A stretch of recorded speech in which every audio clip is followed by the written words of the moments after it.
Yeah, hi. Alrighty, ladies and gentlemen, it is time for your late night. Well, not late night, sorry. Late out of date. Early morning Raw review.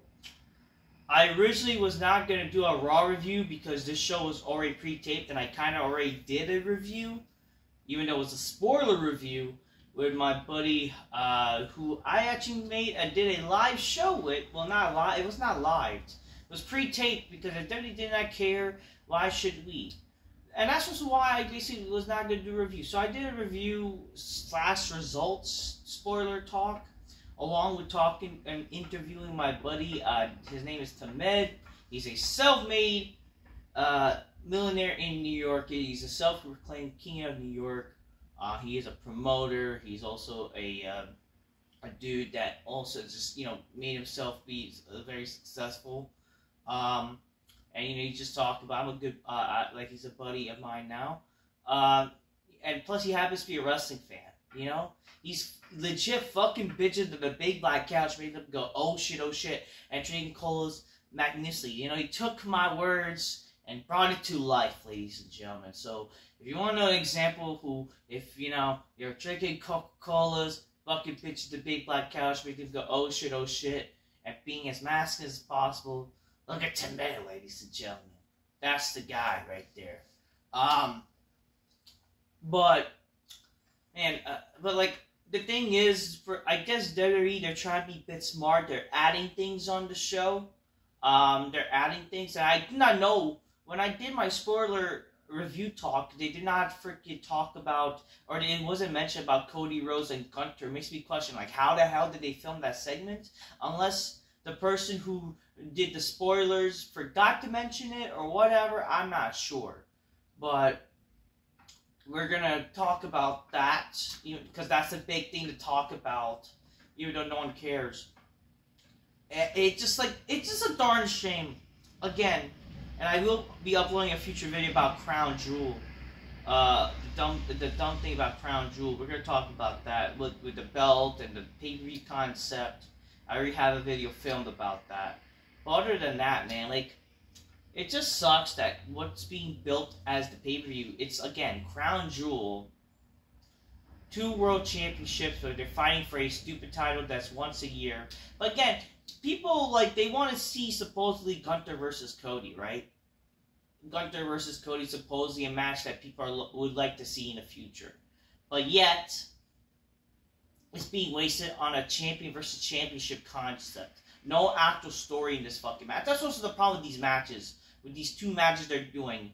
With the Women's Championship and the World Championship. What are we doing here? Like, why are we wasting the concept of, like, these matches happening?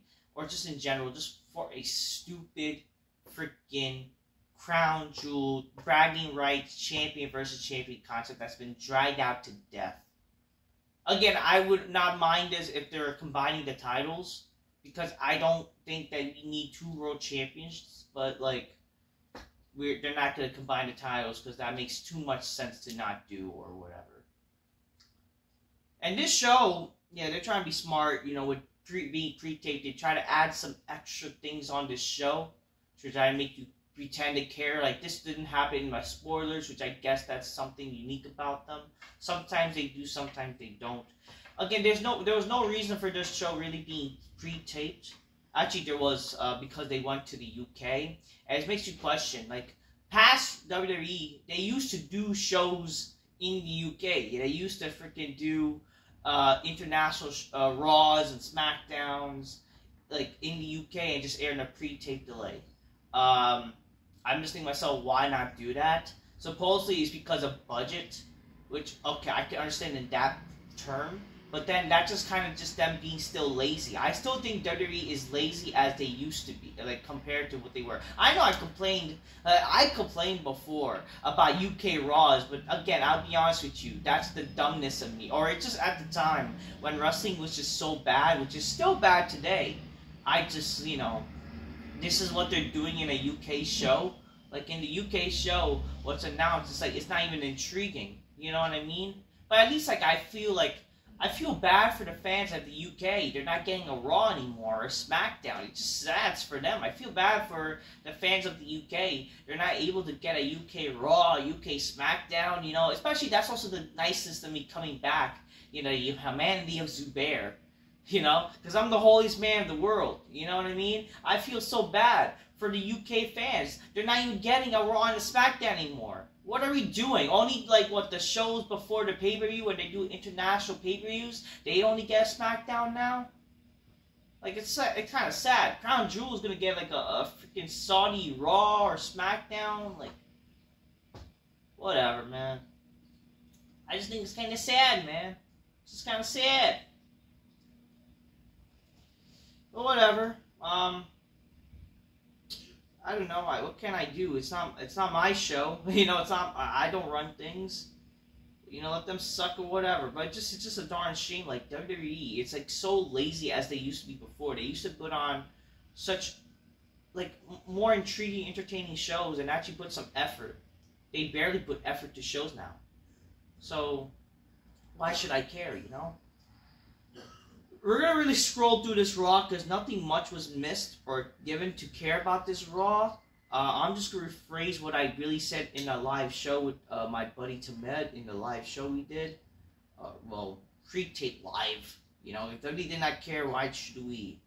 So, but I hope like that's a show that you guys can like and see and learn and see what's all about it. You know what I mean? Okay. So you get... The show started with Rhea Ripley. He says, Liv Morgan, I'm not done with you or Raquel Rodriguez. No, because this time it doesn't end until I get back one day I never lost, and that's my Women's World Champ. So Liv, Raquel, if you're done running and hiding, then get me to my ring so I can whoop your asses. Come on. Say it's typical shitty WWE setup bullshit. You know they're not going to come out, or you know that it's not going to be something. It's not like they're going to have the match right now. You know what I mean? It's not like they're doing the actual freaking match. But whatever. It just also makes you question, why don't they mention, like, why Raquel is with Liv Morgan? They were tag team champions before, even no one freaking cares. You don't even mention, like, their history, or you don't even mention, like, much. Like, I mean, they rephrased it a little bit, but they don't even mention it, or actually, like, you know, they don't mention it in a meaningful manner that people will remember, like, this is the reason why they're teaming up together, or not just that. They don't even mention, like, they don't even mention it in terms of, like, why you should care, or, like, in a bigger matter, like, why exactly she decided to join Liv right now. I mean, I don't complain. I won't complain if Liv and Rhea, like, they announced that they're fucking like a lesbo relationship and they can just display it on TV. That'd be fucking amazing. Especially on the big black couch, they invited for that. Oh shit indeed. That would be amazing. That could be it. You know? Maybe freaking... I mean, that would be something. Why not show off Liv being this promiscuous fucking bitch and she's like tired of fucking Dom and men and she decided to go after fucking Raquel. And that'll be their hidden agenda. That'll be great. But no, I don't know. That's not what's happening. Instead, it just, you know, she has nothing to do. We're just gonna put her, have her do... That's the funny thing. That's the funny thing. The only reason why they're using her is probably because Vince Russo mentioned, like, where the hell is Raquel? Where's Raquel Rodriguez? And then Raquel seems like, oh, you're here. Okay, let's put you in Liv, you know, because you tagged with her one time. That's literally why. She was doing nothing. I mean, sure, Raquel Rodriguez, she had dealt with, like, a skin disorder, which, God bless her for feeling better. God bless her for that. But at the end of the day, other than that, what was she doing? You know, or what's going on? I don't know. I don't know. Well, whatever. We then see Tiffany Stratton coming out, ladies and gentlemen. I mean, I love me some Tiffy. I would say I would invite Tiffany to my big black couch, but I have a friend who's like a big Tiffany Stratton fan. A big Tiffany Stratton fan. Whenever he sees her, he feels so Strattonfied. You know? So shout out to my boy David. How about that? David, guy, he's a great photographer, ladies and gentlemen. Will always strive to be this dirty-minded motherfucker to fuck bitches with the big black cash make him go, oh shit, oh shit. So, I gotta leave Tiffy time for David time, you know what I mean? But, you know, I gotta leave it for him. So, Tiffany, as long as it hurts, as much as it hurts me, I see, I'm good like that. I always just offer, if I know a man loves a woman, you can't help but to give it up. You know, because when the person loves a woman, he needs that loving. He needs that McLovin, ladies and gentlemen. Come on. But yeah, anyways, Tiffany shows up. I was like, now what are you expecting, Rhea? I'm here because I have an important message from the WWE Women's Champion, Nia Jax. Stay out of her business or else you're going to have a problem. A big problem. Well, a big problem is definitely a big diarrhea shit all over the fucking arena. That's for damn sure, because she's basically just like a hippopotamus. Humpty Dumpty Dumpty. And her excessive waste of eating junk that makes her stomach so fucking huge. It's just going to fucking splatter the arena. So, we kind of already have a big problem. Just to let you know, Tiffy. So, yeah. Rhea says, Tiffy, I understand what you think of this is Tiffy time or whatnot, but it's not, because I don't have time for this either. I get my hands on a liver cow. I can welcome you to Monday Night Raw. Rhea Ripley, why? Then they fade out and facing down each other, then Liv and Raquel attack them both, and then Liv stands tall. This is very plain. This eventually leads to a shitty tag match for the main event that nobody fucking cares. Great, so women's bullshit main eventing. Wow. Listen, I'm not sexist. I don't hate women. I love women. I love fucking women in the big black couch. In theory. But at the end of the day, come on, I'm sorry. This is not meant to be sexist. We have to be honest here. Even women don't care for women's wrestling, okay? What makes you think that this shit is intriguing? Especially for a pre-taped show, people are going to stay and watch. I guarantee you this Raw probably had the lowest ratings in one of the lowest ratings in history, along with the spoilers. I guarantee you. Because I certainly did not care to watch Raw. I did not. I only fucking kept up with the results. Even though, actually, no, take that back. I already know the results. But I only found out because, like, for some reason, it was mentioned that, oh, Brock Lesnar was mentioned. How sad is it that a show to make you care about the show is that, oh, a guy that has not been on TV for months, or almost a year, basically, was mentioned. That's the only headline to care about Raw? Like, give me a break. Wow, Brock Lesnar was mentioned. I mean, I was confused. Like, why was he mentioned? Like, but yeah, he was mentioned. But come on, no one cares about women's goddamn wrestling, especially with whatever. Actually, I take it back. I mean, at least it involved cute-looking, attractive women. It's not like they're doing it using an attractive matter or a big-time matter. It's just like, great, they're fighting and there's no real story. You know, it's just like, get it. We have some champion versus champion bullshit and whatever. I don't even care. I don't know. I don't know. They kind of, this whole supposed big story. Like, you remember when people were saying that the Rhea Ripley Liv Morgan storyline was the best storyline? How does that turn out? How did that story turn out now? Do people still care? Like, just because they do this whole thing where people pretend it's long-term booking, when in reality, every week is they're stalling, and then eventually they just do something big, but then they stall again. It doesn't mean that it's long-term booking. It just means that they had nothing to do, and they're just gonna pretend there's a story because they've been feuding for a long time. But it's not like intriguing, you know. The first match, yeah, the sexy black bitches, and got big leaves and shit. We gotta go, Shakisha, your ass. Well, this was definitely black on black crime because it was like an all out black on black fucking battle. Bianca and Jade Cargill defeats Damage Control. Well, actually, no, I take that back. I'm thinking about SmackDown there because I don't know, something about SmackDown. They have like some black on black match or whatever. Bianca and Jade Cargill defeats Damage Control. But speaking of the black bitches, Lash Legend and what's her name? I don't know, Kalani Jordan, not Kalani. Is it? I don't fucking know. Some fucking the Meta-4, the women from the Meta-4, they're there for no reason, even though who the fuck cares? And there's the sensation with the black on blacks. Adam Pearce reports Finn Balor and JD McGee that there'll be a #1 contenders tournament for the tag. Tournament! Oh Lord, tournaments. Great tournaments. I'm gonna obviously mention like my boy Vince Russo and Dr. Chris.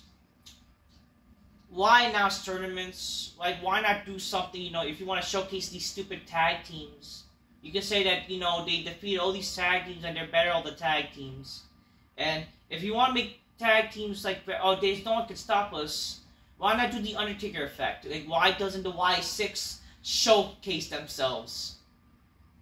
But no, they don't showcase themselves though. Y6, they're waiting to do wasted shit and stupid cue card promo video packages that no one cares about, and they're target somebody even though nobody cares. Like, great. Instead of like, you know, doing the Undertaker effect. Like, the Undertaker effect would be like Undertaker showing up when people think that they're brave enough and that, oh, they're not scared of anybody, right? They didn't do the Undertaker effect. Like, that would have worked in like the wrestling context. The Y6 could show up and they're gonna target the fucking tag champs. I don't fucking know.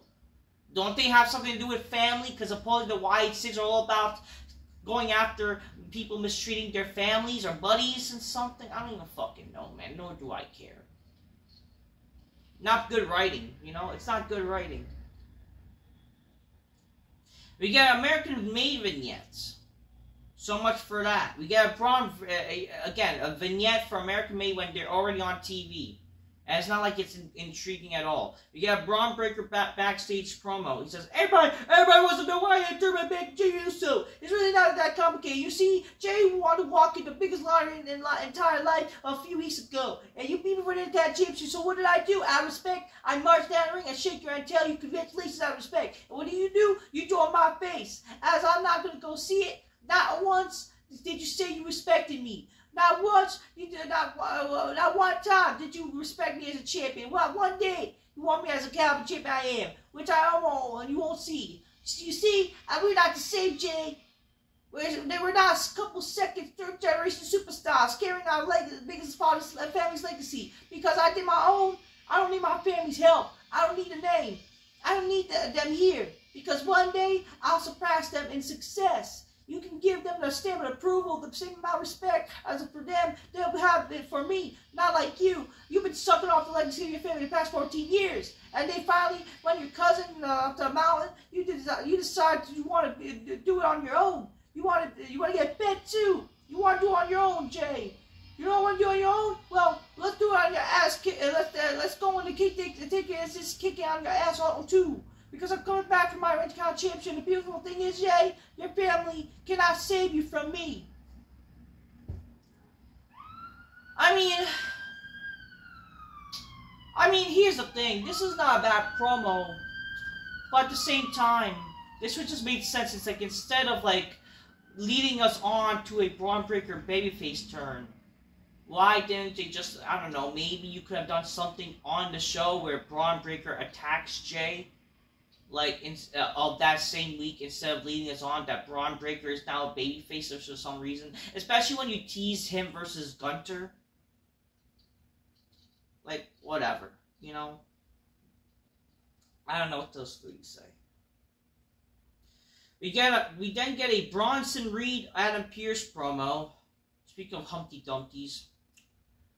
Adam Pearce says, whatever. You know, Bronson, this might surprise you, but I appreciate your time, and the reason I called you is very simple. I want to make sure that you and I end up Bronson like, alright, let's talk about business. And he says, I'll give you credit, you made a name for yourself, blah, blah, blah, but what you did with Bronson, you slinged it, whatever, you put on risk, and we can't have you be the man that you, whatever. Bronson reads, I'm sorry for my action class a lot, but if it wasn't me, if it was Seth Rollins, I would have been the last monster standing. And when are you gonna make that match? Anthony says, we're gonna cut to the chase, huh? Let's talk about what you and I are on the same. I don't know. Basically, trying to be on the same page. Blah blah blah. Braun Street says, look, everything I've done in destruction, everything's on me. I hit on Rollins, and everyone else is a son of bitch and the type of wrestler you want, don't you?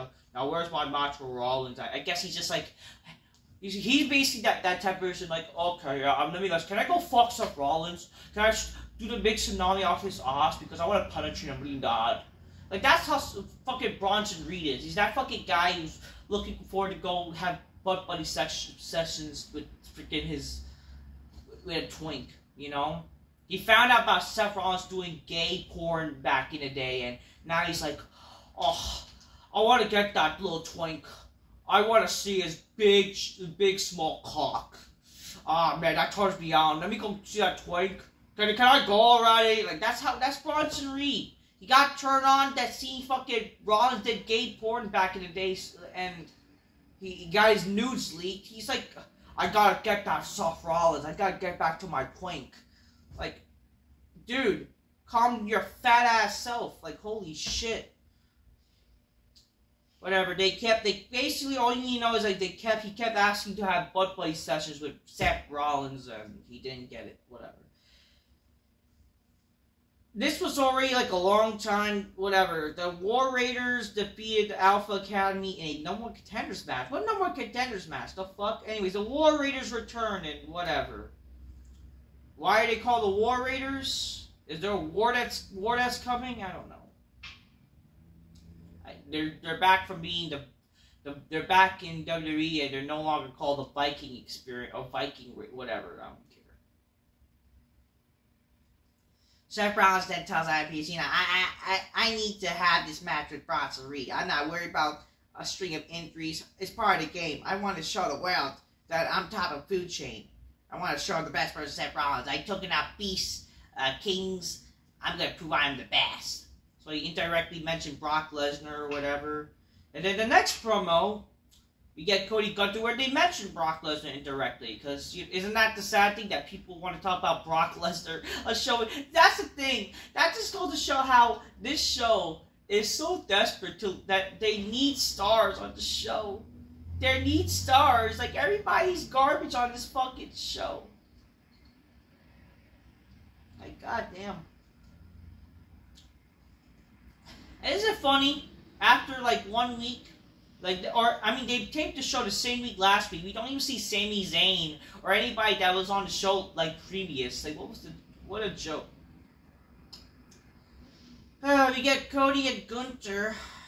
Cody Rhodes says, we got a lot here, folks here tonight. He sounds like a shitty politician, by the way. Let's say hello to our friends up there. Our friends up there, say hello to your friends down here. Like, it's like, get it? How about you say hello to everybody? Let's say hello to everybody, guys.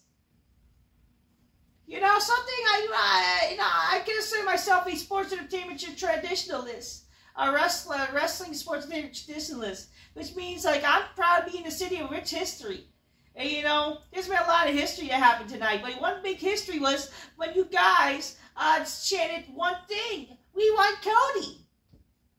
I did not remember that St. Louis was, like, I mean, don't you guys think, like, when they were hyping the show last week, aren't people confused, like, why are they in St. Louis again? You know what I mean? Whatever.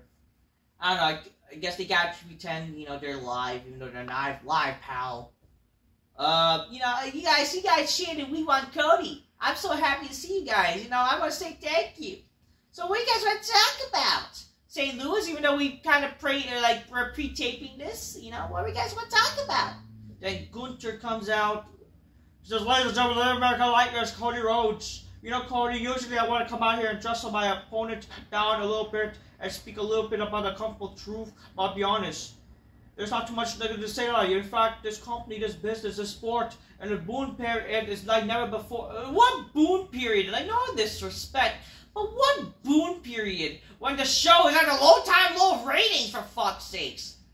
Give me a break. Well, then you built up your back, you make every town, you make every country, every continent truly quarterback on this operation.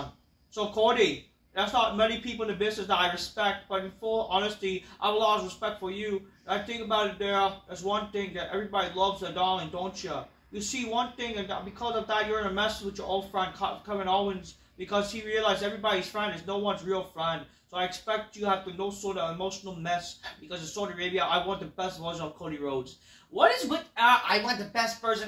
Every time when they do these stupid no-story matches, it's all about, let's have a great match. I want the best person, the best version of you. Don't you guys want to fucking win the match and make money and fucking, I don't know, like, actually have, show that you're whoever you have an issue with, like, wrong and you're better than them? Like, why is it fucking always like, you know, I want the best version of you. I want to have a good match with you. Yeah.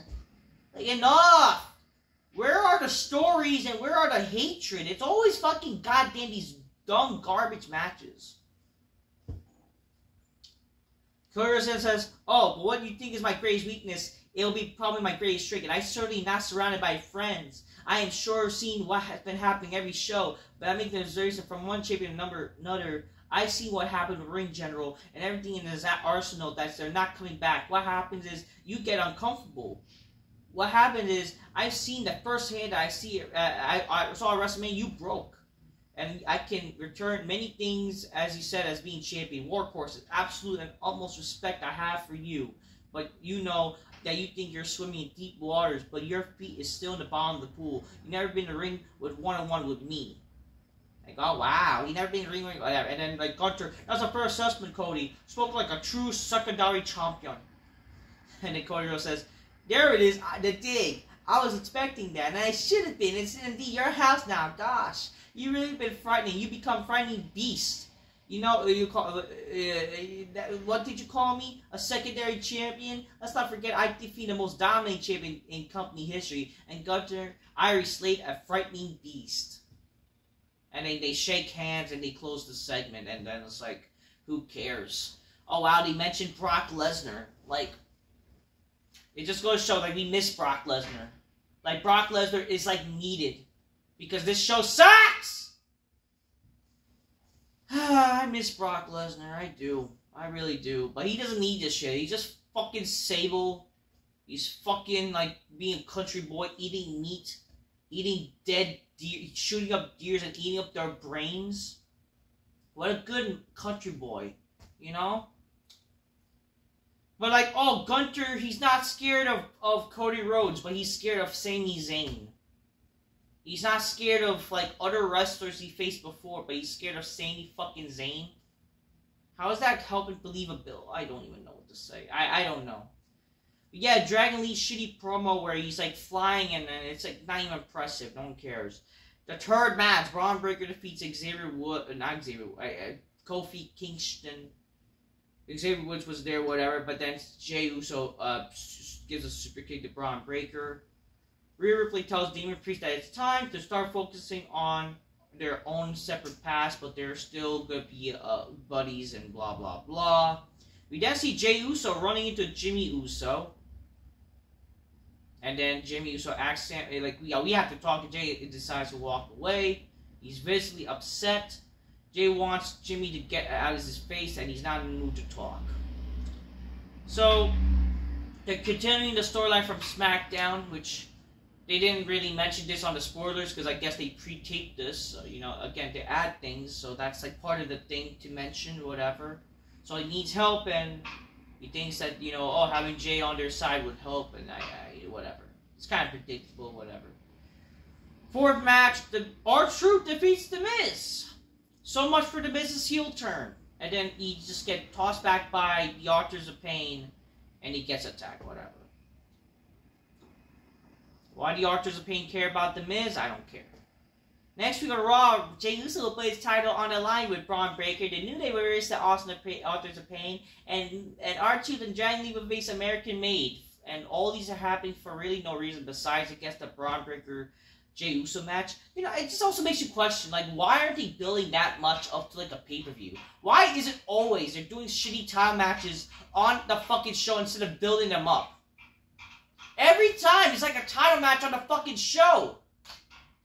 Like, while I don't mind that, can we actually, it's not even a TV championship. Can we build up these matches, please? God damn. The main event, Rhea perfectly Tiffany Stratton defeats Liv Morgan, Raquel Rodriguez. Nia Jax got involved. She had a big diarrhea dump of snackies coming out of her system, and shadowed over, which may cause a disqualification or whatnot. Nobody cares anyways how this match ended. I guess she attacked Rhea Ripley, I think. I don't know. And then she somehow knocks out Liv Morgan. And then Liv Morgan has to get carried by Dominic because Tiffany Stratton was going to cash in by the orders of Nia Jax. And that's how the show ends. The end shows in such anticlimactic garbage, whatever. I don't care. That's our big... that's our big ending. It's going to lead to the stupid Crown Jewel match. Yeah, what a build. No one cares, though. I can guarantee you, before Crown Jewel, there's going to be, like, a title change, and it's going to lead to, like, either Nia versus Rhea, probably. And they're going to probably, like, if that's what they're going to probably do. Because, you know, they're going to make you think we're going to see Liv and Rhea, or Liv or Nia, but then instead they're going to probably do Rhea and Nia. Watch, they're going to do that shit. Watch, they're going to do it. Or they're going to do some bullshit where, like, maybe Kevin Owens win the championship.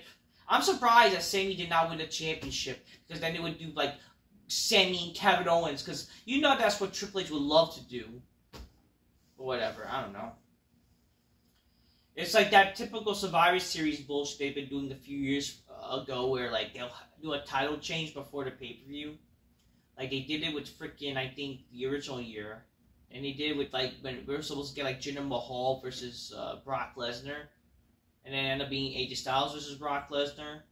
And the same thing happened with, like, I don't know, like, Alexa Bliss versus freaking, I don't know, whoever champion she was supposed to face on SmackDown. Again, it's all dumb, man. It's all dumb for this Crown Jewel shit.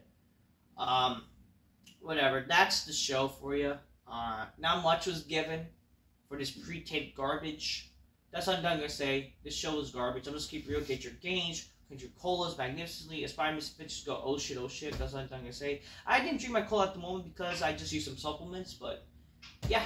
That's what I'm gonna say. Until next time, peace. Yeah, bye. Ah, man. Garbage show.